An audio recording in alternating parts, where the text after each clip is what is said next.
Vazhdoj më tej. Alt kontrolli. Vetëm 2 muaj më parë me aktin normativ të tetorit, Alt Kontroll mori financimin e rrallës nga buxheti shqiptarëve, si pasojë e bllokimit të llogarive për të paguar faturën e Beketit në formën e transfertës kapitale mbi 30 milion euro.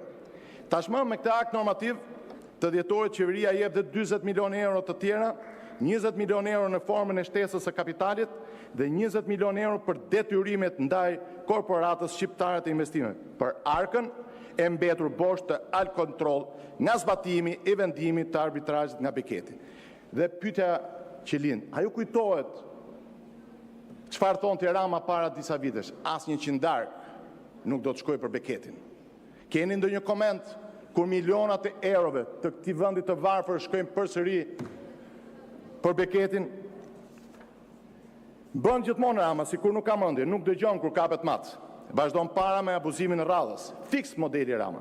Modeli një autokrati që rrit vetëm pushtetin e tij, keq përdor taksat dhe abuzon me paranë publike.